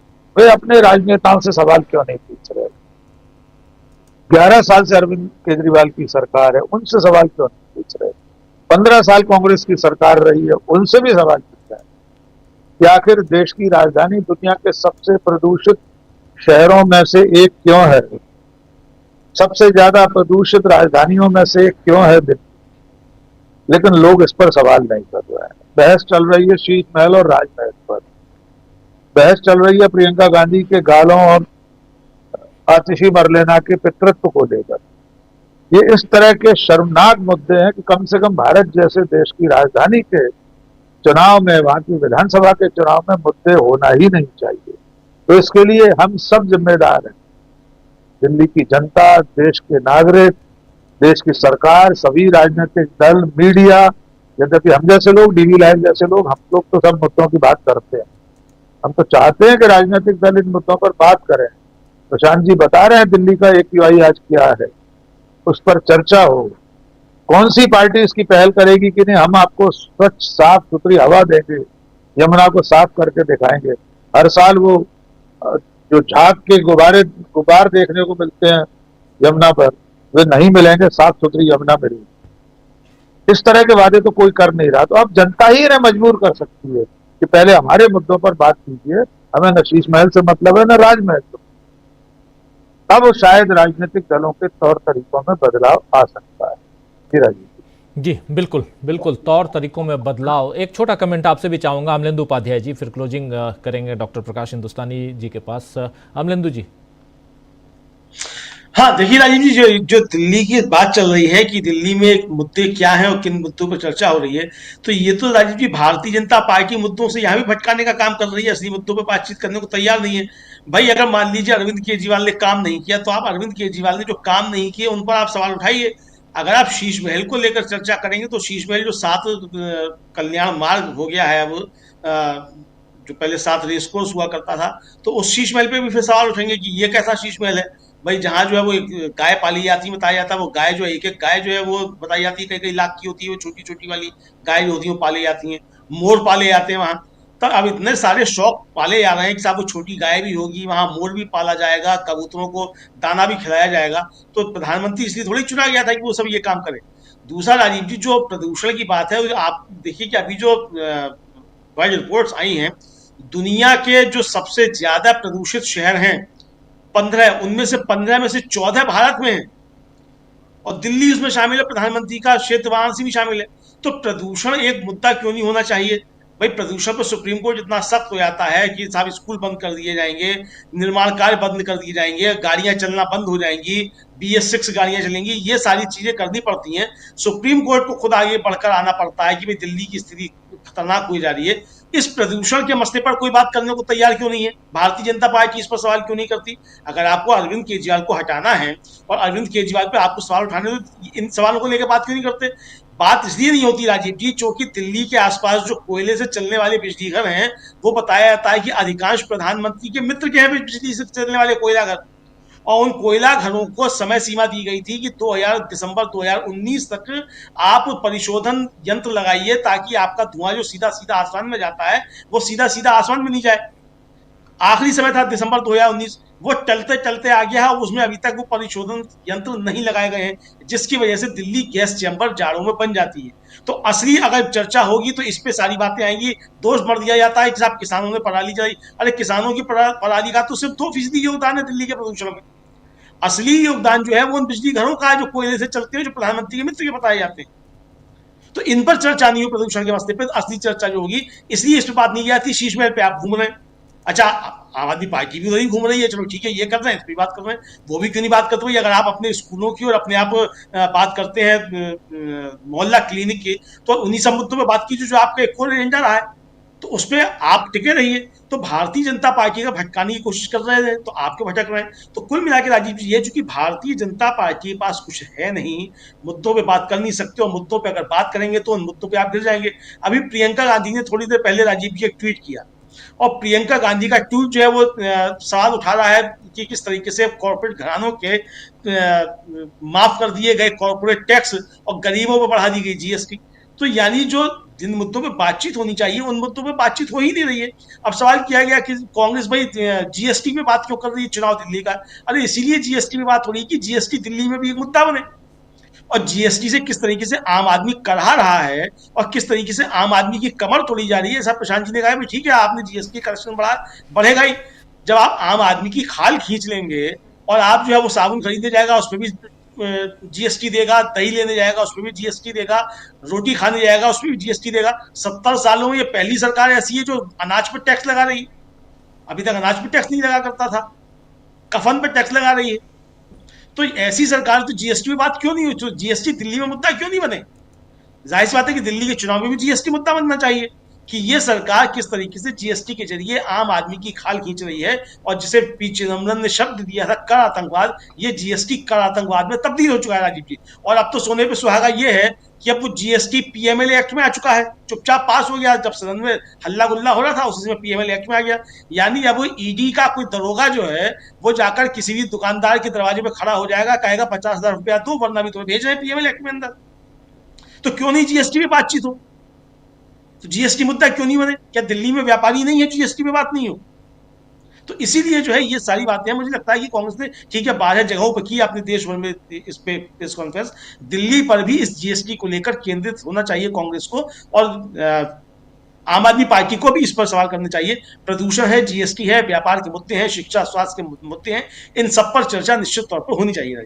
जी बिल्कुल बिल्कुल, इन सब पे चर्चा होनी चाहिए, और खासकर चुनाव का वक्त है दिल्ली में और अभी धीरे धीरे आप उस गहमा-गहमी को देखेंगे भी। जैसे जैसे चुनाव आगे बढ़ेगा ग्राउंड रिपोर्ट्स भी हम आप तक पहुंचाएंगे, दिल्ली की तमाम खबरों को आप तक हम पहुंचाएंगे। लेकिन नज़रें निगाहें हमारी टिकी हुई हैं बिहार पे भी, और इसलिए भी क्योंकि बिहार में जो कुछ भी होगा उसका असर दिल्ली पर पड़ेगा। जरा क्लोजिंग कमेंट डॉक्टर प्रकाश हिंदुस्तानी जी आपसे, ओवरऑल एक कैसे देखा जाए इस पॉलिटिकल सिनेरियो को? राजीव जी, जिस तरीके से दिल्ली के लोग वोट देते हैं वो उस बात के लिए भी अजीब है कि 15 साल तक शीला दीक्षित ने जो काम किए दिल्ली में, जो फ्लाईओवर्स बनाए, दुनिया की बेहतरीन, दुनिया की सबसे बेहतर मेट्रो रेल दिल्ली में शुरू हुई, निर्धारित कार्य समय से 2 साल पहले शुरू हुई। उस सब के लिए शीला दीक्षित के प्रति लोगों के मन में श्रद्धा नहीं रही और किस तरह बदनाम किया गया कांग्रेस को, शीला दीक्षित की सरकार को, दिल्ली में सरकार बदली। अब जब शीश महल और राजमहल की बात हो रही है, जिस तरीके से सौरभ भारद्वाज और संजय सिंह बात को उठाने की कोशिश कर रहे हैं, उस बात को मीडिया कैसे दबा रहा है, यह भी बड़ी देखने वाली बात है। ये दोनों नेता, आम आदमी पार्टी के दोनों नेता किस तरह राजमहल तक गए और वहां उन्हें रोका गया, राजमहल में भी नहीं जाने दिया गया। खैर, जाने की अनुमति मिलना ठीक भी है, लेकिन सवाल ये कि उनकी बातों को कितना महत्व दिया गया। जो ट्वीट थे, अभी कुछ देर पहले मैं गूगल पर सर्च कर रहा था स्कैम्स इन मोदी रिजिम, तो साहब वो एक भी स्कैम की खबर उसमें नहीं आ रही है। मतलब गूगल तक पर इनका कंट्रोल है, गूगल पर, ट्विटर पर, सोशल मीडिया पर आप सर्च करिए मोदी राज के घोटाले, कुछ भी नहीं आएगा। यह जरूर आएगा कि मोदी राज में घोटालों के खिलाफ क्या क्या बात चली। अभी कोई भी करके देख ले, हमारे दर्शकों में से कोई करके देख ले, सर्च कर ले गूगल में कि मोदी राज के घोटाले क्या क्या हुए, तो आएगा मोदी ने कहा कि घोटाला नहीं होने दूंगा, घोटालों के खिलाफ मैं काम करूंगा, ये सारी चीजें हैं। मतलब गोदी मीडिया की बात हम करते हैं, लेकिन वो मीडिया पर किस तरह नियंत्रण है। और अभी जो हर विधानसभा क्षेत्र में शीश महल के रेप्लिका लगेंगे, उसे प्रचार मिलेगा, सारी बातें केवल राजमहल को लेकर कर रहे हैं। मैं ये नहीं कहता कि केजरीवाल बहुत दूध के दूल्हे हैं और बहुत पवित्र आत्मा है, गंगोत्री से आए सीधे, ऐसा नहीं है। लेकिन सवाल यह कि अगर आप गंगोत्री में आने वाली गंदगी की बात करें तो जमुनोत्री पर भी तो ध्यान दीजिए कि जमुनोत्री का क्या हाल है, जमुना कितनी गंदी है, ये भी तो बात कीजिए, ये भी तो सोचिए। लेकिन वो सोचा नहीं जा रहा। तो इस चुनाव में बीजेपी के साथ जो ताकत है वो पैसे की ताकत है, ईडी सीबीआई की ताकत है ही दिल्ली चुनाव में भी, और मीडिया की ताकत है, और अब उसमें सोशल मीडिया की ताकत भी जुड़ रही है। आपने देखा ही होगा कि किस तरह प्रधानमंत्री इन्फ्लुएंसर्स, आजकल एक नया शब्द आ गया, पहले पत्रकारों की बड़ी इज्जत होती थी, पत्रकारों को बुलाया जाता था, अब बीजेपी की राज में जगह जगह इन्फ्लुएंसर्स बुलाए जाते हैं। हमारे मध्य प्रदेश में भी सीएम साहब पत्रकारों को नहीं बुलाते, इन्फ्लुएंसर्स को बुलाते हैं, जिसके 5-10 हजार भी फॉलोअर हो या तो सब्सक्राइबर, उनको बुलाते हैं। तो ये सब तरीके से बीजेपी अपना दांव लगा रही है और वो चाहती है कि किसी तरह वो मुख्य सफे पे आए, जो भी हाशिए पे बनी है दिल्ली में। लेकिन उसे पता है कि दिल्ली चुनाव में उसके लिए बहुत चुनौतियां हैं, कांग्रेस भी बड़ी चुनौती है, आम आदमी चुनौती है, और बीजेपी तो इसी से बल्ले बल्ले कर रही है पहले कि आम आदमी पार्टी और कांग्रेस मिलकर चुनाव नहीं लड़ रही है। इस बात पर बीजेपी को लगता है कि हमारी बल्ले बल्ले हो गई। और फिर बिहार का चुनाव इस साल के अंत में है और ये सब बातें बताएगी कि देश किस दिशा में जा रहा है, और वो शायद मोदी जी इसे लाइट हाउस की तरह माने और अपने जहाज की दिशा तय करें, दिशा बदलें कि लाइट हाउस जो बिहार और दिल्ली का दिखा रहा है, कहाँ रोशनी है, कहाँ जाना है, ये बताने की कोशिश कर। जी राजीव जी, बिल्कुल बिल्कुल, कहाँ रोशनी है और दिशा कौन सी है ये बताने की कोशिश है। बहुत कुछ यहाँ पर, बहुत महत्वपूर्ण बातें यहाँ हमारे तमाम चारों साथी रख रहे थे। बिहार से लेकर दिल्ली तक जो सूरत हाल है सियासत का, वो हम आप तक पहुँचा रहे थे। बिहार में नीतीश बाबू अचानक राज्यपाल से मिलते हैं, उसके क्या मायने हैं? नीतीश बाबू का चैप्टर क्या बंद कर देना चाहिए या नीतीश बाबू ने उस चैप्टर को खुद खोल कर रखा हुआ है? ये ज़रा आप भी सोचिएगा। हम तो खबरें निकाल कर लाते हैं, आप तक पहुँचाते हैं। उसके अलावा अलावा दिल्ली में जो चल रहा है वो भी धीरे धीरे हम आप तक पहुंचाते रहेंगे और देश के सियासी समीकरण जो भी जिस भी रूप में आता है हम तक फर्स्ट हैंड आप तक पहुंचाने की कोशिश करते हैं, वरना काफ़ी इधर से उधर होता है, आप लोगों को पता भी नहीं चलता कि खबरें कैसे छुपा ली जाती हैं, कैसे बना